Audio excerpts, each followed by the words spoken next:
Hey guys, we're back with another episode of Venture with Joe and Cody. This is part two of a series of the top 10 mistakes that could kill a real estate deal. That don't kill a real estate deal with Cody and I, but because we Right. manage it and we figure it all out. But Yeah, we've seen but enough they of these could be deal things. killers. Yes. Yeah. But if you're just watching the second part, go to the first part. But if you are just watching this for the first time, I'm Joe Skipper, owner of Skipper Realty Group, brokered by eXp Realty, and my friend Cody Wilhelm with Residential Mortgage. And like I said, we're going to cover the top 5 now. We went over the 6 through 10 the week prior. So now we're going to cover the top 5, the big dogs, and Let's hit who it. kind of owns this, who kind of owns the mistakes, and any examples. So for people that are just paying attention, that's what we're doing. So number 5 is sellers rejecting lowball offers instead of countering. And who owns that? It's telling me that the sellers own that.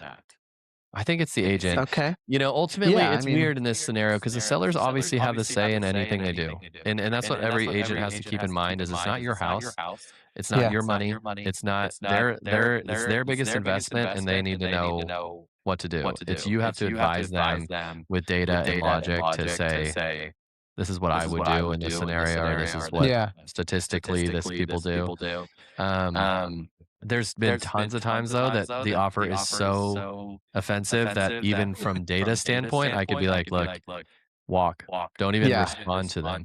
Like, don't even don't even say that, and we've done that. And it actually has worked in certain scenarios where they have come back and said, okay, sorry. I've said, look, we're not even close. It's not even worth writing a counteroffer because you guys are like so far off of what this house is worth. But there's also been tons of scenarios where people get personally offended as sellers. Yeah. Because they're like, that is a low offer and they're asking for this. Yeah. But like I wouldn't even want to sell it to you now, even if you offered us because it pissed me off. Yep. But it's like, I get the emotions involved, and you just have to explain to them, like, look, we're somewhat close. And it doesn't hurt anything to counter back with what you like. And if they say no, then you move on. It's always, I tell every seller is like, you want to wake up the next day from this deal, either accepting and you're like, I loved it. Or rejecting it and say, I'm glad we rejected it. You want to feel good and not feel like you didn't miss an opportunity. Yeah.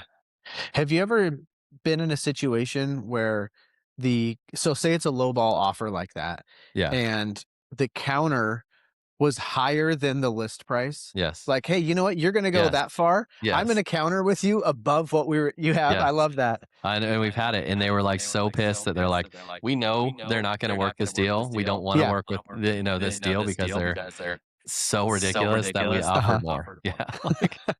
I love that. That's what I feel like I'd want to do too. Yeah, it's not common, but it has definitely happened where it's been like, you guys are absolutely absurd. Yeah.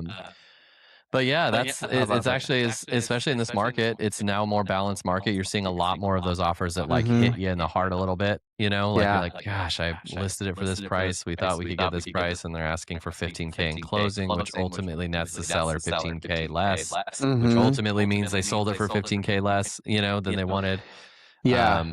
But it depends on motivations and goals and how quickly you want to be gone, and in a strong pricing strategy in the very beginning. So yeah, it's kind of an all-inclusive punishment, but the lenders are out of that one. The lenders aren't to blame for that. Yeah, we're just kind of sitting back watching the show.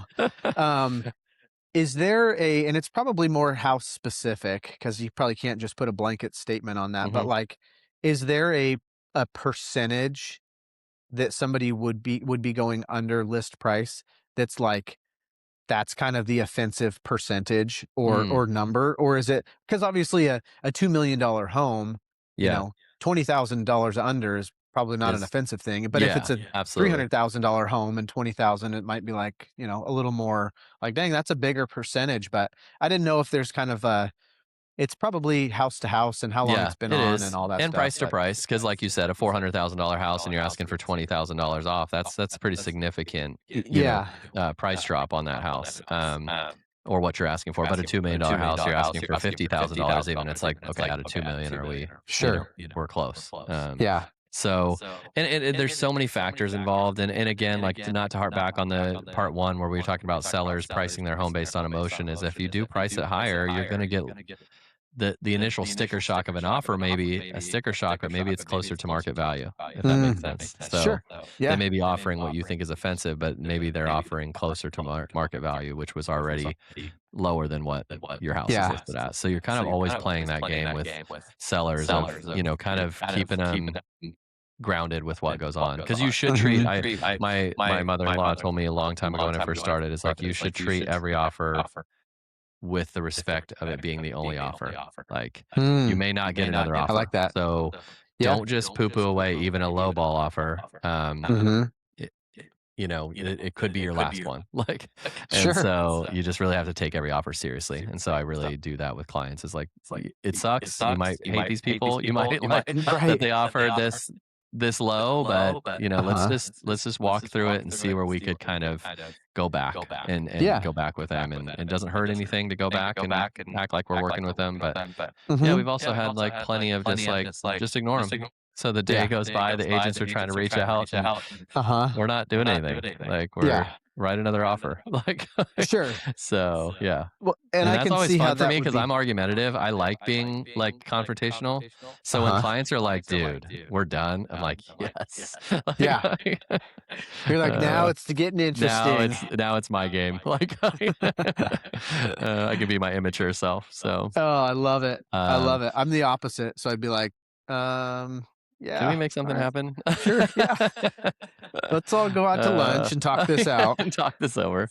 Uh, okay, well, number 4, agents overpricing to win the listing and chasing the market down. I literally did not know this was number 4, and we Wow. just talked about this in part 1, and that is Yeah. that's obviously on the agent, and we just talked about it, so I'm not going to harp on it again. But Yeah. if you didn't listen to part 1, it basically agents chasing the listing and letting it, yeah, going after the listing, saying, "I'll promise you the world, and I'll do whatever you want," and then knowing that the price will drop 200,000 because that's the Yeah. market value. So it's important for sellers to really kind of take a step back. If you do see an agent that offers you 1.5 million for your house, and an agent that comes in and is like, you're closer to 1, see which one is like got more experience, giving you more of the data, given what's backing that up, even if you do want 1.5. Right. Because ultimately I tell sellers, look, it only benefits me to sell your house for a billion times more. Like if I could sell Sure. every single house for $3 million, I would do it. Yeah. It doesn't help me to sell your house for less. Yeah. So I'm not here to I'm not here to hurt your deal. Like I'm here to actually get you the most money, and this is how to do it. So really pay attention to that for sellers that are paying attention. So Yeah. Well, and if it's too especially good when to you're be true, talking, it may be, right? yeah. And when you're talking about, especially in that type of situation, hundreds of thousands of Yeah, dollars of a that's difference, extreme, like, but yeah. no, but it's like, that's probably the reality, especially in this market too. Yeah, Like, a couple $100,000, because there's still, I'm sure, people that, are thinking, well, our house should be worth this yeah, much. And the market says it's 200,000 less. And that's a for tough sure. pill to swallow. So if you're thinking, man, if that's investing it into the next house or putting it in retirement or Yeah, what, like that's a big chunk of change. So I can see how for sure. it would be, that's a big emotional It's not like, hey, I can sell it for $5,000 For more sure. than the next person. And That's a, large properties for sure, and country properties are notorious for that sort of thing because oh yeah. it's very difficult. Like if you do a residential comp like analysis for a home, like it's got 5 or 6 sales in the last 6 months, you can Mm, pretty much say, here's what the pricing is on this home. But a yeah. farm property or acreage, or it has a shop, doesn't have a shop, has a barn, doesn't, there's a Yeah, a lot of lot of factors variables. that go in. And so you will see agents that have a vast discrepancy on what they think they're going to price at. So it's just something Mm, to, especially those higher end homes on yeah, large acreage. It's hard to value. sure. So you will see kind of agents that are all over the board. Uh-huh. But Makes anyways, sense. yeah. Makes sense. Okay. Number 3, lenders slow on underwriting and killing contract deadlines. Ooh, I think that's you, that's Cody, that is I'm gonna say that's probably a 50-50. with the selling agent or buying agent. No, with the Oh, okay. the lender Oh, okay. and the buyer. Oh, okay. Really? Because, yeah, I mean, Okay. sometimes Explain it's this a little bit. Sometimes maybe not 50-50. It's probably more like 25-75. Okay. 75% on the borrower, Oh, um, wow, okay, or Cody's buyer. throwing the blame on the, buyers here. Let's see. Yeah. Let's Uh, see your explanation here. Like Here's the reason why, because most of the time when there's an issue with timing, very often it's because the borrower or the buyer, we call them borrowers in our okay. world, the Yeah, borrower tends to not be very organized. They drag their feet. They don't provide us documents. They don't do a lot of things in the timelines that we're asking for. okay. Um, which then, especially early on, that's when you lose the most amount of time, is that early on, like that first week or 2, Yeah, yeah, because you're looking at it, it's so far down the road. We got 30 yes. days, like, we just Take your started, it's time. Yeah, overwhelming, yeah, for sure. we just did the inspection, we're doing the like, there's a lot of things happening. So, I think for on our side, it can tend to be a little more like checking in, "Hey, wanted to make sure we get this," and then a couple days go by and we still don't have it, "Hey, we're still needing this." So you can lose 2 or 3 days pretty easily in the beginning, where things could be moving along if they're dragging their feet a little bit. Yeah, If yeah. you get No, that somebody makes that's sense. that's organized and ready to go and they have everything to you and they don't have to really be giving you much updated stuff, then you're gonna get it in and you're gonna move it through those channels pretty quick. The other one too is like sometimes it can be property related, where there might be some delays with stuff, and then it's like hurry up and slam it through at the end. Mhm, But I mhm. feel like most of the time it's because there there are things that the buyer is not Wasn't doing. Yeah. they're not moving as quickly as we need them to. And on our end, it's kind of tough. Like you run into this with other stuff too, but it's like finding that balance of urgency without stressing them out Stressing too them out. much. Yep, Of like, exactly. I'm gonna lose my mind here if you Yeah, don't just shut up and leave me alone for like 6 hours. yeah, So it's trying to find that comfort balance, which tends to be more lenient, I find, in the first half. And then the second half is kind of like, look, hey, we got to get this thing moving. So can you talk to your mom? And sometimes it's gotta add a co-borrower. yeah. Like, there can be things that come up, but I'd say most of the time, it is not just because the lender is just, like, hanging out, waiting Waiting for stuff. to Yeah, just, like, delay things. It's usually something has been something has been delayed for one reason or another. Because yeah, I could pre-approve somebody and review all the documents, and we could still have certain things that we still need to get that do not impact their income or their assets because, we have those things covered, but there could be another variable. mm, It could be somebody that's like self-employed and they're waiting for a P&L from their accountant and yeah, the yeah. accountant's now in Mexico for 2 weeks and like random things that do end up coming up, but yeah, it's Hmm. mostly So they have to get hot and heavy for the first part. First yes. week you gotta just do everything First because week if I you do can think and yeah. I do think it takes,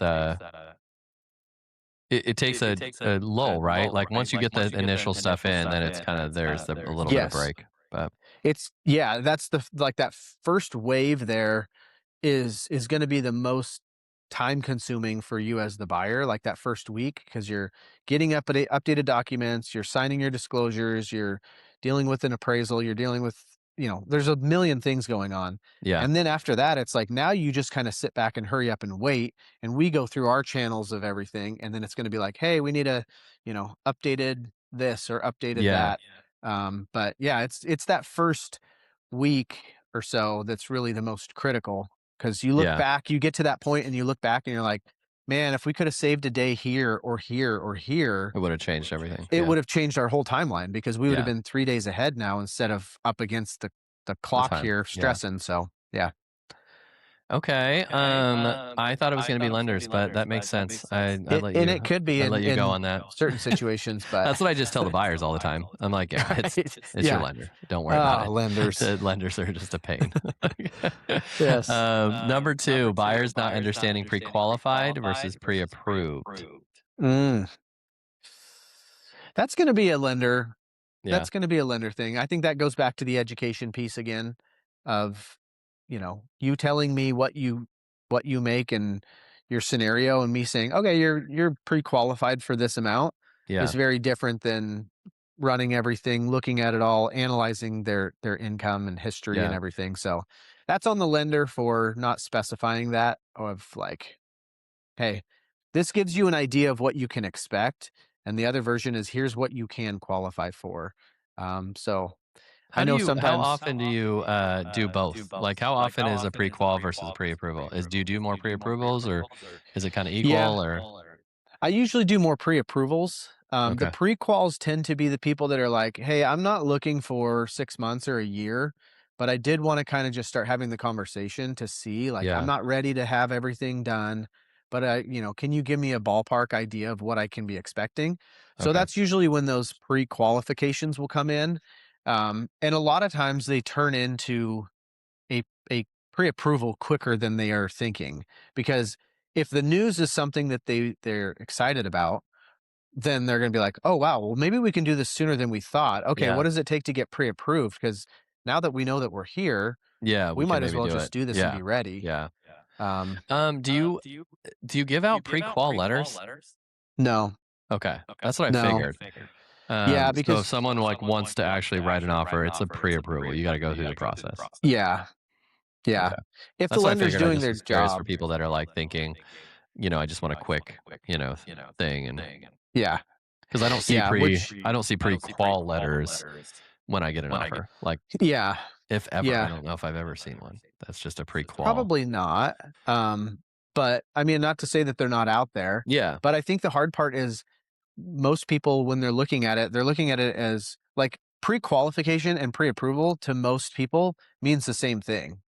Yeah, to most people. Yeah, To most absolutely. people, right? They're going to Absolutely. be Not like, to cool, I lender. got a Yeah. pre-qual letter or a Yep. pre-approval letter. I Or I don't know. talked to I a thought, lender and yeah, he pre-approved me for X amount. yes, Like, got off yes, the phone after 10 minutes, Yeah. Yeah. exactly.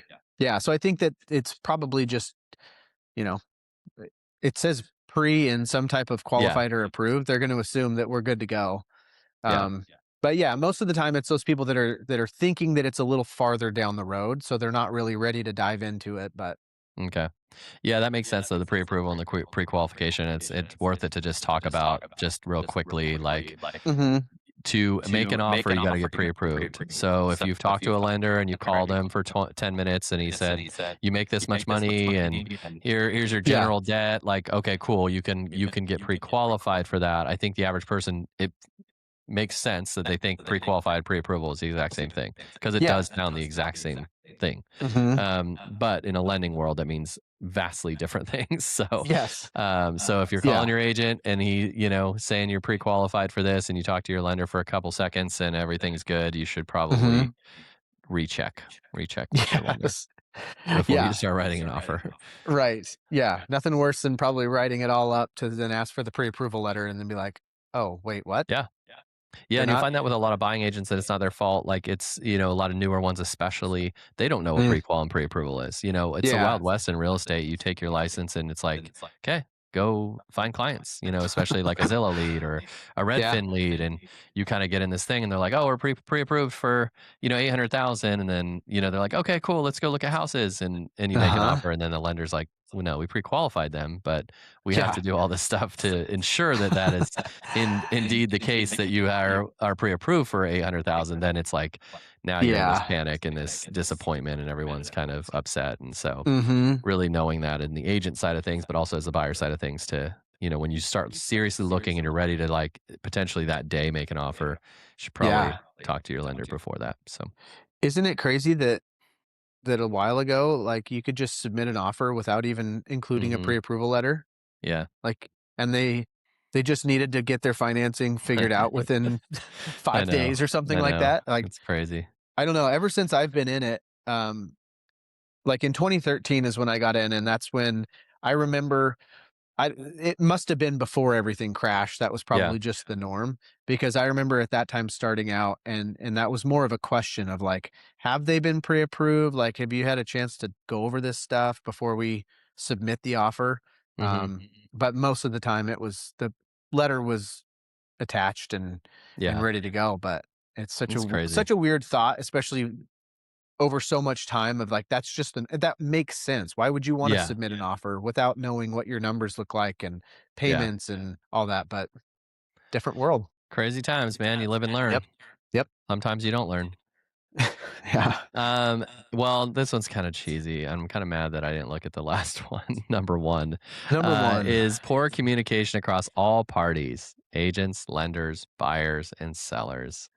Well, that's like a non like Yeah. dramatic Who do we blame ending that to on? number one. I blame that on me for Yeah. not researching all these top tens. But Oh, true yeah, I that. think like ultimately, I guess I can speak to the communication between lender and agent and how important that Mhm. is. And I'm not, this is not a pitch for Cody and I or Cody. Like I would say, if you're working with Cody and you don't know me, go with another agent that Cody knows or respects or whatever. I'm not pitching for myself to be, I it has to will. be Cody or I or Yeah, bust. yeah. I'm just saying, like, I think it's underestimated and underappreciated that when a lender and an agent are on the same page, Yeah. relationship wise, business aspect wise, how they communicate, personality wise. Like, I know that all Mhm. sounds maybe a little superficial on the surface of things, but when you have deals, if they're cookie cutter, you could work with Rocket Mortgage.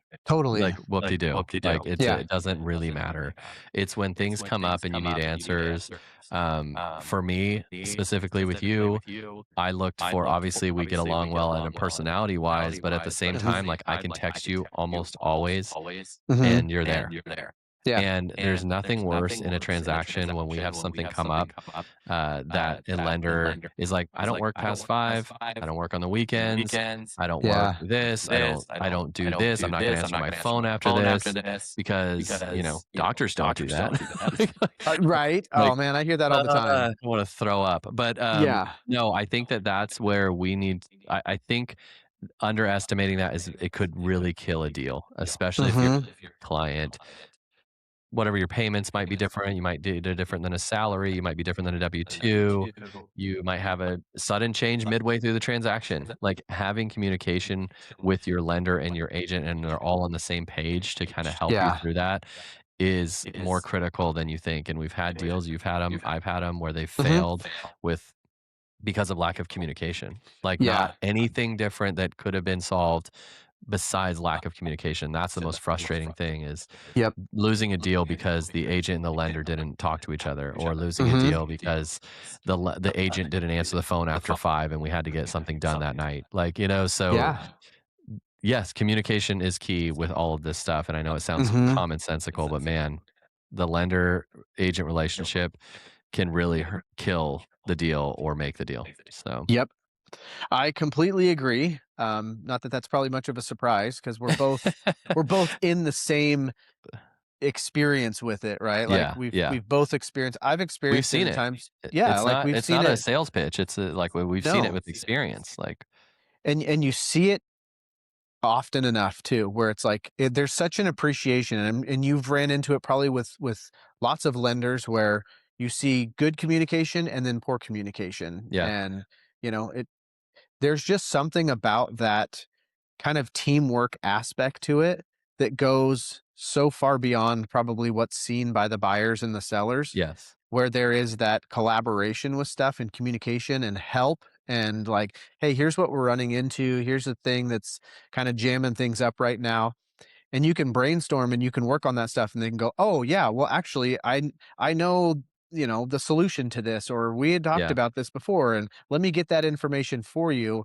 Um, Rather than spinning your wheels for 2 days trying to figure it out, and then you're like, yeah, "Oh, no, there's just so many things that come up, and I've ran into it too with real estate agents where the communication is just not like, I'm just trying to give updates even or check in yeah, or ask a yeah. question, and it's, like, hard enough to get a hold of them, and I'm like, "I don't know how you're How you do your successful job. at Yeah, your I think job that all the because you" time, and it's sad. like But I'm like, "How yeah, are you like successful in this Y industry? I don't yeah, get." like, we're in a transaction here, Yeah, and I can't even get you to call me it's a back real sale. or Yeah, anything, but for I sure. know to each their own, but yeah, to your point, I think, and anybody that's listening, you can probably relate it to some form of your job too, like Yeah, having communication, and that usually turns into good problem solving and teamwork, and it gives you, I think, a bond too, rather than it feeling like it's me versus you or me versus that person or whatever it is. It's like for sure. it's more of a collaboration and team effort of like, okay,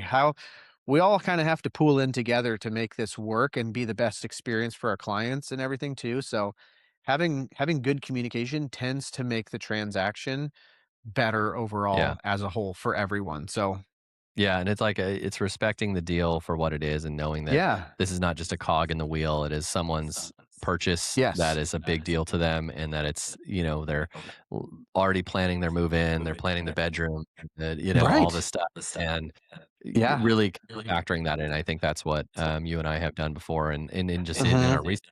I remember reaching out to you. A lot of the buyers never see the background work of like, hey, this is Yeah. happening. Like, you make sure this happens. You're like, got it. I'm on it. Uh-huh. And that's all in the background to make sure that closes on time and everything Yeah. works well without the buyer knowing. And it's not to say we're some superheroes, but it's just kind of having two competent people that are willing to work your transaction as if it's their only transaction, so that Mhm. they can get it to the finish line, so the client doesn't have to stress about, is it getting to the finish line? It just is. Right. Like, it will be there. Yes. On the date of close, you'll be able to move your stuff in and get that emotional joy out of a new house. Mhm. Yeah, Yeah. so not a sales pitch, but maybe indirectly it is a sales pitch, that if you want Yeah. to get the most out of your house and you want to get the best deal in a house and want it smoothly, you got to work with good people. So That's right. that's our Yep. 2 cents. That's a perfect ending to our That second part is podcast. yes, exactly. Yeah, um, it's crucial.